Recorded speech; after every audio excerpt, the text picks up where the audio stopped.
আসসালামু আলাইকুম। ফার্মে মুরগি বিক্রি করার পরে আর ফার্মটা আমার ধোয়া হয় নাই, কাজের ঝামেলার জন্য আর কি ফার্মটা আমি ধুইতে পারি নাই, তাই আজকে ফার্মটা ধুইতে আসলাম। ফার্মে মুরগি বিক্রি করার পরপরই ফার্মটা ধোয়ার নিয়ম আর কি, কিন্তু আমি কাজের জন্য ফার্মটা ধুইতে পারি নাই, কারণ আমার আরো অন্য কাজ আছে। আপনারা দেখতেই পারতেছেন ভিডিওতে, আমার গরুর ফার্ম আছে, আরো অন্য কাজ করতে হয়, এই জন্য ফার্মটা ধোয়া পারি নাই, তাই আজকে ফার্মটা ধুইতেছি। আর ফার্মের ভিতরে যে মুরগিগুলো আপনারা দেখলেন, এই 5টা মুরগি আমি দেশি মুরগি আর কি রাখছিলাম। যখন আমার ফার্মে মুরগি ছিল তখন আর কি এই 5টা মুরগি দেশি মুরগি ছিল, এই জন্য 5টা মুরগি আর বিক্রি করে নেই, 5টা রাইখে দিছি। 5টা মুরগি আর কি পালন করব, আমি নিজে একটা খেসা বানাবো, সেই খেসার ভিতরে পালন করব। একটা বিষয় আমি বলতেছি, অনেকে অনেক কিছু পালন করেন শখের বয়সে, এখন আমি বলবো কি আপনারা অনেক কিছু পালন না করে যদি কিছু মুরগি পালন করেন, যেরকম দেশি মুরগি আছে কিংবা ফাউমি মুরগি ডিমের জন্য, যে কোনো মুরগি যদি পালন করেন, আমি মনে করবো ওখান থেকে আপনারা ভালো কিছু টাকা আর কি লাভজনক হইতে পারবেন। তাই আমি বলবো আর কি আপনারা অন্য কিছু পালন না করে কিছু মুরগি পালন করেন, দেখা যাবে ওখান থেকে আপনারা কিছু টাকা লাভজনক হইতে পারবেন। আর একটা বিষয়, আপনি যে কোনো একটা কাজ করতেছেন, কোনো কাজই আপনি ছোট মনে করবেন না।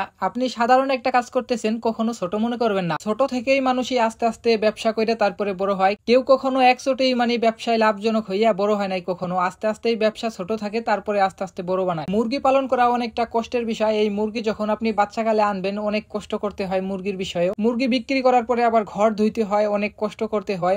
যে কোনো কাজ করবেন আপনি, সব কাজই আপনার কষ্ট করতে হবে। কোনো কাজই কষ্ট ছাড়া পৃথিবীতে কোনো কাজ নাই। অনেকে আছেন মুরগি পালন করেন, দেখা যায় মুরগি থেকে লস খায় বলতে মুরগি মারা যায়, এদিক সেদিক অনেক কিছু হয় মুরগির, এই জন্য লস খাওয়ার কারণে মুরগি আর ফার্মে উঠায় না। কিন্তু কখনো চিন্তা করে না যে আমি লস খাইলাম কোন কারণের জন্য আমার মুরগিগুলো মারা গেল। এই জন্য যদি কেউ ভাবে যে আমার মুরগিগুলো কোন জন্য মারা গেল, ওইটার উপরে যদি বেশি একটা চিন্তা ভাবনা করে চিকিৎসা নেয়, তাহলে আপনি ওখান থেকে অবশ্যই লাভজনক হইতে পারবেন। যদি আপনি চিন্তা ভাবনা করেন আমি কেন মার খাইলাম মুরগি থেকে, ব্যবসা করলে লাভ লস দুইটাই হবে। আপনি যদি ভাবেন সবসময় আমার লাভ হবে না, এটা তো আপনার তাহলে ভুল ধারণা। আপনার লাভ লস স্বীকার করে তারপরে ব্যবসায় নামা লাগবে, তাতে আপনি যে ব্যবসায় শুরু করেন। তাই বলবো যারা আর কি মুরগি পালন করতে চান, আপনারা শুরু করতে পারেন। মুরগি পালন যদি করেন, অবশ্যই কিছু আপনারা লাভজনক হইতে পারবেন এখান থেকে। যাই হোক, আজকের ভিডিও আমার এই পর্যন্তই শেষ। সবাই ভালো থাকবেন ও সুস্থ থাকবেন। আসসালামু আলাইকুম।